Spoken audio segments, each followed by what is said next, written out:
அனைவருக்கும் வணக்கம். நான் படித்து ரசித்த கதையை நீங்களும் படித்து கேட்டு மகிழுங்கள். கதை பிடித்திருந்தால் அனைவருக்கும் பகிருங்கள். அந்த சிறிய வாடகை வீட்டில் கவிதாவின் மனம் எப்போதுமே ஒருவித அழுத்தத்துடனேயே இருந்தது. கவிதாவும் கார்த்திக்கும் கடந்த 7 ஆண்டுகளாக வாடகை வீட்டில் வாழ்ந்து வந்தனர். வீட்டு உரிமையாளர் ரங்கநாதன் மாதந்தோறும் ஒரு புதிய சிக்கலை எழுப்பிக் கொண்டிருந்தார். ஒரு செவ்வாய்க்கிழமை காலை குளியலறையில் குழாய் பழுதாகி தண்ணீர் வெளியேறிக் கொண்டிருந்தது. பழுது பார்ப்பதற்காக வீட்டு உரிமையாளரை அழைத்தாள் கவிதா. ரங்கநாதன் கவிதாவிடம், சின்ன சின்ன வேலைகளை நீங்கள் தான் பார்த்து கொள்ள வேண்டும். எல்லாவற்றையும் நாங்களே பார்த்து கொடுக்க முடியாது. வேண்டுமானால் வீட்டில் இருங்கள், இல்லையேல் வீட்டை காலி செய்துவிட்டு கிளம்புங்கள் என்று கத்தினார். அடுத்த நாள் கார்த்திக்கிற்கு போன் செய்து, இந்த வீட்டை புதுப்பிக்கப் போகிறேன். அதனால் இந்த மாசத்துல இருந்து வாடகையில் கூடுதலாக 2000 ரூபாய் உயர்த்தி இருக்கிறேன். அதன் பிறகு வீட்டில் எந்த பிரச்சனையும் இருக்காது என்றார். உங்களுக்கு சம்மதம் இல்லை என்றால் 1 வாரத்தில் வீட்டை காலி பண்ணிட்டு போங்க என்று அலட்சியமாக தெரிவித்தார். கவிதாவின் சேமிப்பு பணத்தை வைத்துதான் இந்த திடீர் வாடகையை கொடுக்க முடியும் என்பதை உணர்ந்த கவிதா அந்த இரவில் உடைந்து அழுதாள். கார்த்திக் அவளை ஆசுவாசப்படுத்தினான். அவளிடம் ஆறுதலாக பேசினான். கவிதா, உன் ஆசை எனக்கு புரியுது. நமக்கும் ஒரு சொந்த வீடு கட்டணுங்கிறது தான் உன்னோட பெரிய கனவு. ஆனால் இப்போதைக்கு இருக்கிற நிலைமையில் வீடு கட்டுவது ரொம்ப பெரிய விஷயம். அதற்கு அதிகமாக பணம் தேவைப்படும். கொஞ்சம் பொறுமையா இரு கவிதா. சீக்கிரமே அந்த பெரிய முடிவை எடுப்போம் என்றான். அன்று முதல் கவிதா வீட்டு செலவுகளை கடுமையாக கட்டுப்படுத்த ஆரம்பித்தாள். தன் கணவரும் புதிதாக வீடு கட்டுவதற்காக நிதி சேர்ப்பதில் தீவிரமாக இருப்பார் என்று நம்பினாள். மணி இரவு 9 கடந்திருந்தது. கார்த்திக் ஹாலில் சோஃபாவில் சாய்ந்தபடி எப்போதும் போல் தன் கைபேசியில் மூழ்கியிருந்தான். அவன் முகத்தில் ஒருவித பரபரப்பு தெரிந்தது. சமீப நாட்களாகவே அவனது கைபேசி செயல்பாடுகள் கவிதாவுக்கு பெரும் சந்தேகத்தை ஏற்படுத்தியிருந்தன. அவனது அலுவலகத்தில் அவனுடன் பணியாற்றும் அஞ்சலி என்ற பெண் கார்த்திக்கின் வாட்ஸ்அப்பில் ஒரு பெரிய இடத்தை ஆக்கிரமித்திருந்தாள். அஞ்சலி ஒரு திறமையான ஆனால் மிகவும் போட்டியான சக ஊழியர். கார்த்திக் வீட்டிற்கு வந்த பிறகும் அவள் தொடர்ந்து மெசேஜ் அனுப்பி கொண்டிருந்தாள். அஞ்சலி பணியில் சுறுசுறுப்பாக இருப்பதோடு தனது குடும்ப பிரச்சனைகளுக்காக பணியில் முன்னேற வேண்டும் என்ற தீவிர நோக்கத்துடன் வாழ்கிறாள். அவளுக்கு ப்ரமோஷன் என்பது வெறும் பதவி உயர்வு அல்ல, அவளது குடும்பத்தின் நிலைப்பாடு. கார்த்திக் அமைதியானவன். அவனின் பணித்திறன், பொறுமை இவை அனைத்தும் அந்த ப்ராஜெக்டை முடிப்பதற்கு அவளுக்கு பெரிய நம்பிக்கையை தந்தன. கார்த்திக், இந்த ப்ராஜெக்டை நம்ம 2 பேரும் மட்டும் முடிச்சா போதும். பெரிய ப்ரமோஷன் நமக்கு கிடைக்கும். இந்த வாய்ப்பை நழுவ விடாதீங்க என்று பலமுறை அஞ்சலி இரவு நேரங்களில் மெசேஜ் அனுப்புவதை கவிதா கவனித்திருந்தாள். அஞ்சலியின் மெசேஜ்களில் இருந்த தனிப்பட்ட அக்கறை கவிதாவுக்கு பிடிக்கவில்லை. கவிதா ஹாலுக்குள் வந்தாள். கார்த்திக், மணி என்னன்னு பார்த்தீங்களா? நீங்கள் வீட்டுக்கு வந்ததிலிருந்து நான் உங்ககிட்ட ஒரு வார்த்தை கூட நிம்மதியாக பேசலை. நம்ம வீட்டு பிரச்சனை, வாடகை உயர்வு இதையெல்லாம் பற்றி பேசுவீங்கன்னு பார்த்தா நீங்கள் ஃபோன்லேயே மூழ்கி இருக்கீங்க. நீங்கள் ஃபோனில் பேசுகிறதெல்லாம் உங்கள் அலுவலக வேலை மாதிரி தெரியலையே. நீங்கள் அந்த அஞ்சலி கூட ஏன் அதிகமாக பேசுகிறீங்க? அவளிடம் உங்களுக்கு எதுக்கு இவ்வளவு ரகசியம் என்று நேரடியாகவே கார்த்திக்கிடம் கேட்டாள். கார்த்திக் பதறியடித்தான். அஞ்சலியா? அது ஆஃபீஸ் வேலை கவிதா. ஒரு முக்கியமான ப்ரமோஷன் சம்பந்தப்பட்ட விஷயம். உனக்காகத்தான் இந்த வேலையெல்லாம் என்று ஃபோனை சற்றே மறைத்து கொண்டு பேசினான். எனக்காகவா?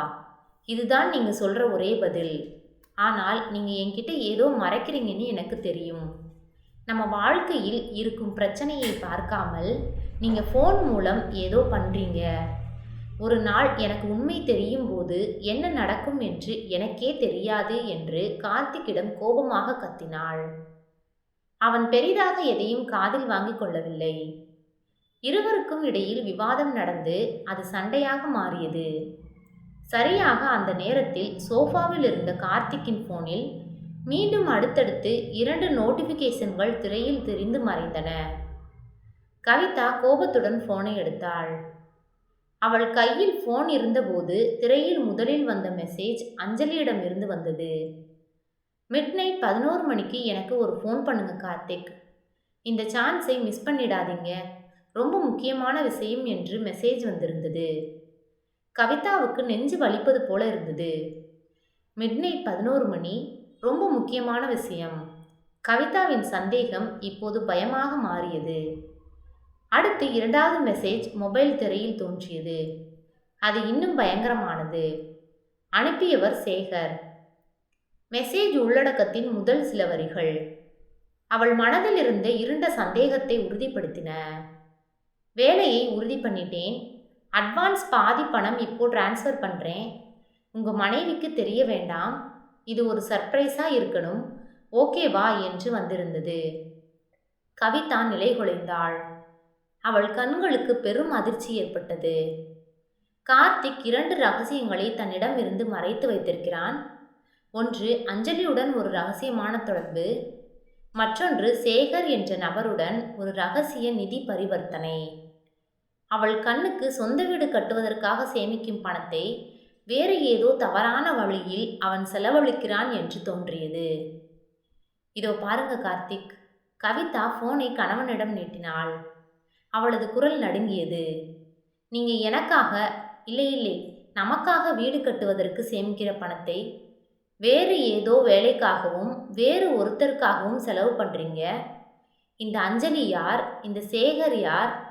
எதுக்கு இவ்வளவு ரகசியம்? நம்ம வாடகை வீட்டின் வேதனையை பற்றி உங்களுக்கு ஒரு கவலையும் இல்லையா என்றாள். கார்த்திக் அதிர்ச்சியில் உறைந்து போனான். இந்த 2 ரகசியங்களும் ஒரே நேரத்தில் வெளிப்பட்டு, அதுவும் இப்படி கவிதாவால் தவறாக புரிந்து கொள்ளப்படும் என்று அவன் எதிர்பார்க்கவில்லை. கவிதா ப்ளீஸ், அது நீ நினைக்கிற மாதிரி இல்லை. அஞ்சலியிடம் பேசுவது ஆஃபீஸ் வேலைதான். சேகரிடம் பேசுவது வேற விஷயம்.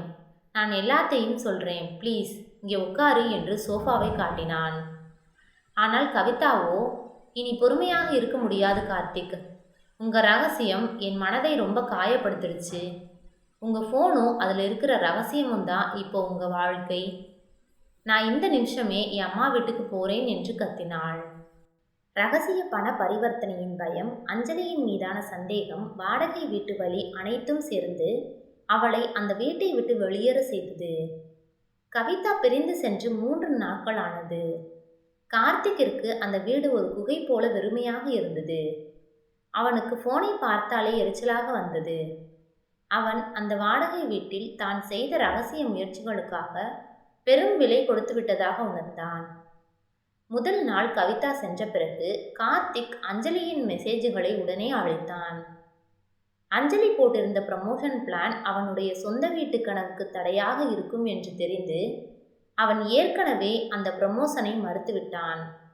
ஆனால் அவள் தொடர்ந்து வற்புறுத்தி மெசேஜ் அனுப்பிக்கொண்டே இருந்தாள்.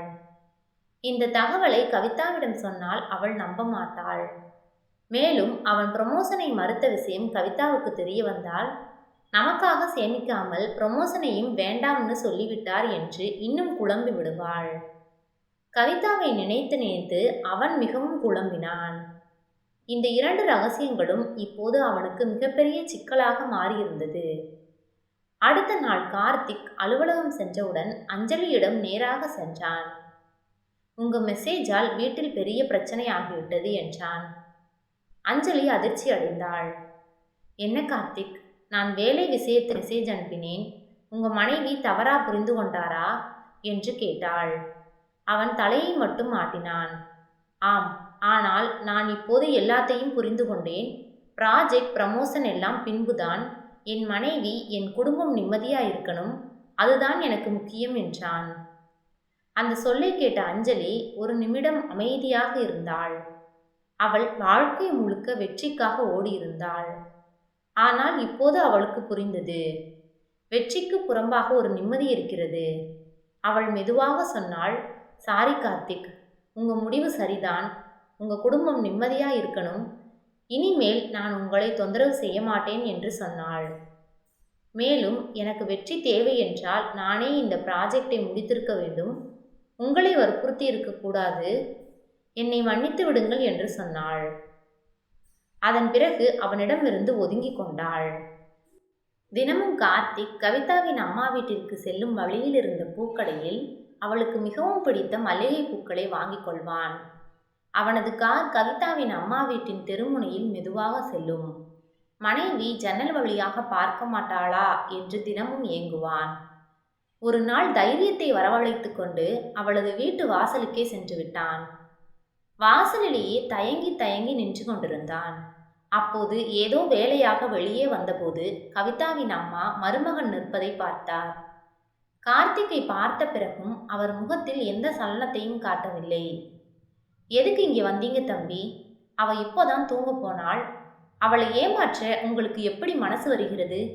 ஏன் இப்படி நடந்து கொள்கிறீர்கள்? உங்களை நம்பித்தானே எங்க பொண்ணை உங்களுக்கு திருமணம் செய்து கொடுத்தோம். நடந்த உண்மையை அவளுக்கு தெளிவுபடுத்திவிட்டு அவளிடம் மன்னிப்பு கேளுங்கள் என்றார்.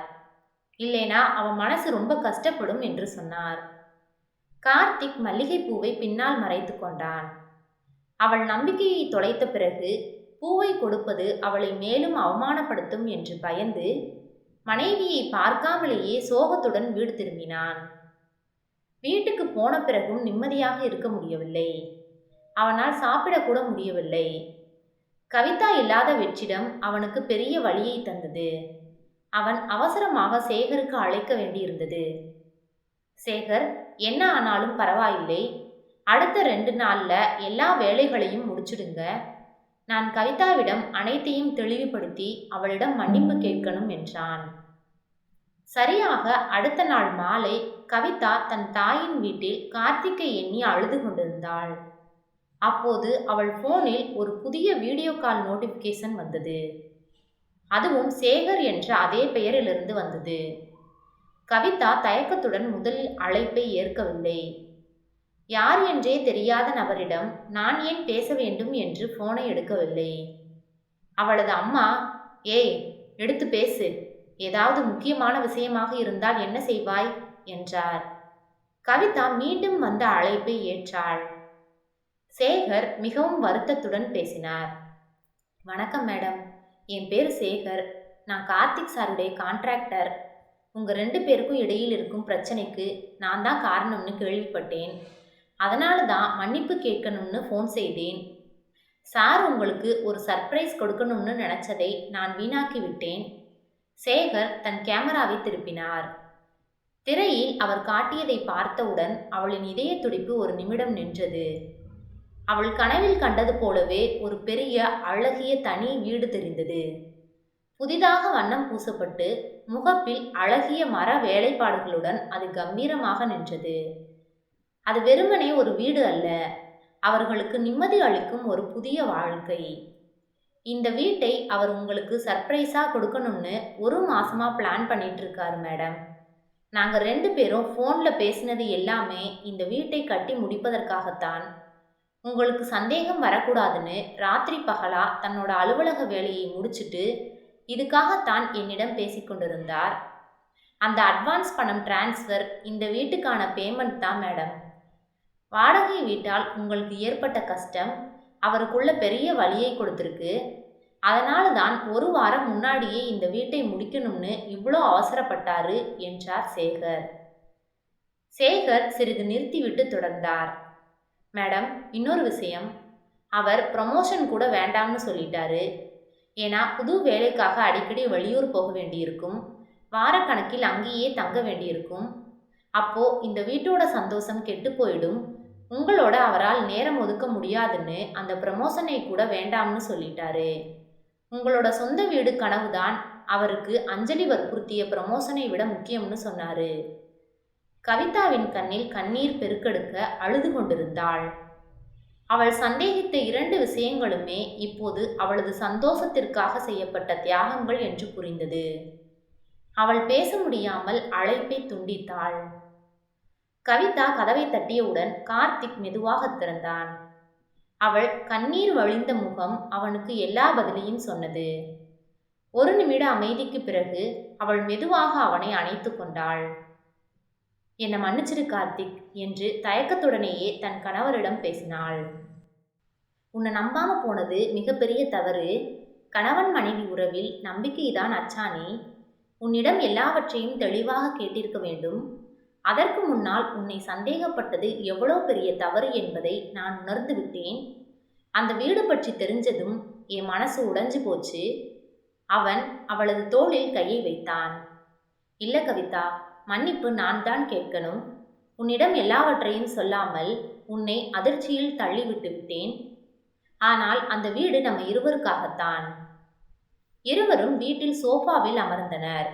அவள் மெதுவாக கேட்டாள், அந்த வீடு இவ்வளவு அழகா இருக்கு, இதை ஏன் ரகசியமாக வைத்தாய் என்று கேட்டாள். அவன் சிரித்தான். நாம் இருவரும் கண்ட கனவு வீட்டை நிஜமாக்கணும். கனவை நிஜமாக்கிய பிறகு உனக்கு சர்ப்ரைஸ் கொடுக்க வேண்டும் என்று நினைத்தேன். ஆனால் அதை நீ வேற மாதிரி புரிந்து கொண்டாய்.